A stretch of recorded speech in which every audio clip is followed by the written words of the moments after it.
Hello, welcome to HITC Sport. Alright, the Euro 2020 semi-finals are here, and England are one game away from the final. All they have to do is beat Denmark. That is it.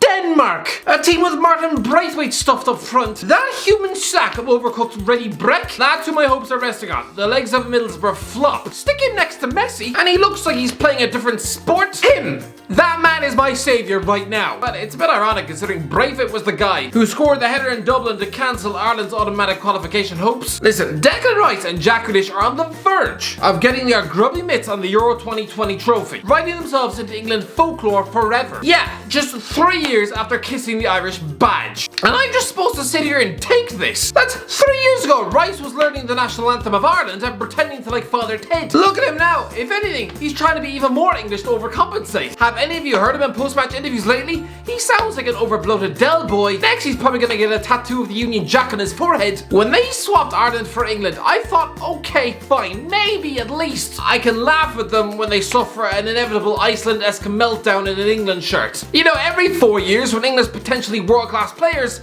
just turn into shredded toast. But no, not this summer. No, this is like watching a live feed of your ex-wife while she's on her honeymoon. Okay, great. I guess I'll go drown myself in a toilet then. I need something to distract myself from this inevitability. Maybe I'll spend this afternoon chewing chess pieces and ironing my hand. Anything. I'll touch on that second semi-final later in the video. Because honestly, right now, thinking about the prospect of England reaching a final of a major competition, it's like thinking about your granny's OnlyFans. Anyway, right, let's go. Spain versus Italy. Right, hands up. How many of you predicted Spain to be playing Italy in the semi-final? A rerun of the Euro 2012 final, right? Yeah.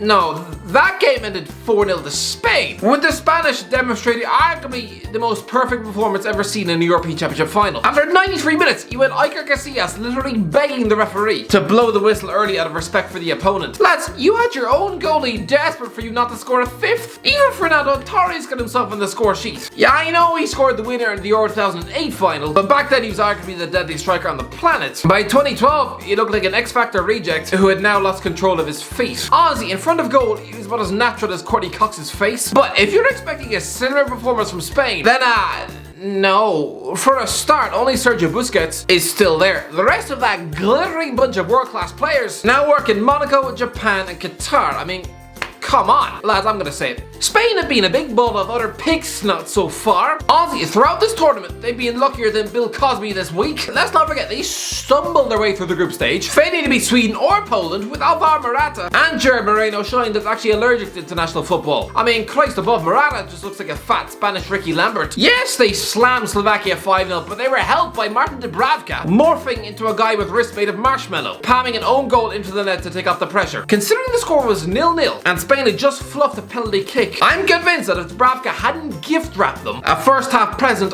I'm convinced they'd have wilted, panicked, and been knocked out of the tournament on 3 measly points. Lads, they haven't looked convincing in the knockout rounds either, needing extra time to beat Croatia after clumsily flushing a late 3-1 lead down the bin. And then they had to rely on Switzerland's players, showing the mental resolve of lumpy mashed potato during a penalty shootout. Lads, let's be real here. Spain have only beaten one team inside 90 minutes during this tournament, and that was Slovakia, a who's who of human garbage whose best player is playing in the middle of Sweden. That is it. That is Spain's repertoire so far. Yes, they passed the ball well, sure, but I'm sorry, they've been clumsy, often looked unsure at the back. Pau Torres was supposed to be the second coming of Gerard Piqué, right? No, he's looked like an inconsistent shepherd's pie, at times playing like David Luiz, if David Luiz had just spent the previous night snorting rotten egg yolks out of a fat stripper's belly button. And as for Laporte, yes, he's a top-class defender for Man City, but don't forget, a month ago, he was French. If someone waits 27 years to decide that they're Spanish, then clearly, no, he's just using your country as a sickly plan B. This is a guy who's openly admitted he was jealous of France's World Cup win. Oh yes, that sounds like a man who bleeds the red of Spain, right? This is what he said in 2018. I'm not gonna call Deschamps. The only person who can solve this is the coach, but playing for Spain is out of the question. I'm fighting to play for France because I'm French. I don't have dual citizenship and I'm not going to apply for it. Not going to apply for it. Oh yes, passionately Spanish. Price above, this whole saga sounds like the script of a poorly shot rom-com movie starring Ashton Kutcher. Just Just trying to use Spain to get back at his ex. Just using Spain to make Didier Deschamps jealous. No wonder he's been playing so poorly. And yes, I know Unai Simon was the penalty shootout king in goal, but he should kiss his Spanish teammates in the face. Because if that own goal against Croatia was enough to knock his country out of the tournament, oh, then if I were him, I wouldn't be getting on that flight back to Madrid. Because he'd probably have angry Spanish fans waiting for him with pitchforks. You just should know when that goal went in, David Gea must have turned to Luis Enrique and just said, really? This guy? A goalie who can't control a routine back pass? Good Christ, even Robert Sanchez on the bench would have dealt with that. And he used to play for Rochdale. I mean, come on. Listen, there have been bright moments for Spain. Like I said, they've controlled possession in midfield. The likes of Pedri and Coke have been brilliant. Although again, it doesn't really matter how the latter plays. With the amount of marketing going on this tournament, I'm pretty sure if it came to it, the sponsors would pay Luis Enrique to keep picking Coke in midfield. But aside from Ferran Torres every now and then showing somewhat of a cutting edge, they've honestly looked about as threatening as a pregnant cat. Spain trying to score goals with their strikers. It's like trying to give someone a haircut with a knife and fork. I know they're the only team to score 5 goals in 2 different games so far, but lads, every other match, they had 40 minutes to score the winner against 10-man Switzerland.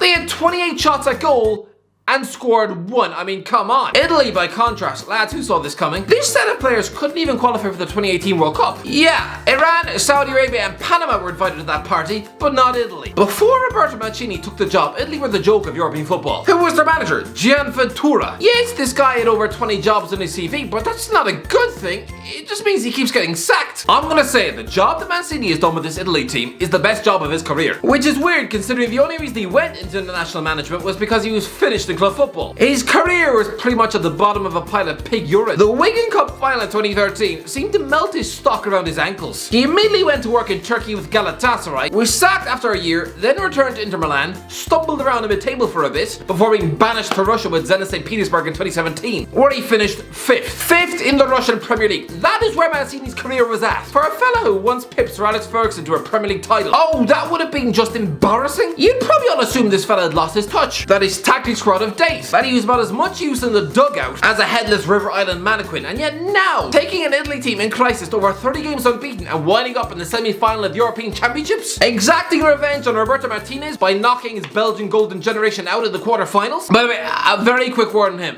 Listen, under Martinez's watch, Belgium have been ranked #1 in the world. You could probably say he's done a great job then, right? Has he balls? I'm sorry, this guy had 5 years to work with some of the best footballers on planet Earth. And what happens? Yes, the 2018 World Cup. Yes, you got a famous win over Brazil. Yes, that's going to be written into Belgian folklore. But losing in the semi-finals is not a success when you have these sort of players. And neither is getting played off the park by Italy in the quarterfinals of Euro 2020. But then again, Belgium, that's what you get by appointing the former manager of Swansea and Wigan. And by the way, what was Thierry Henry doing sitting in the dugout? Have you not seen the guy's managerial record? Agreeing to let him have any input on tactics or any shred of management. It's like taking dating advice from Chris Brown. By the end of the course, he'll probably have taught you to shove your fork in your date's face. Listen, I'm convinced back in 2016 when Mark Wilmot was fired after losing to Wales, they should have just hired Louis van Gaal, fresh from winning the FA Cup with Man United. He's a more pragmatic coach who actually understands the basics of defending. I'm convinced with him, they might have seen off France, actually won the 2018 World Cup. And you know what?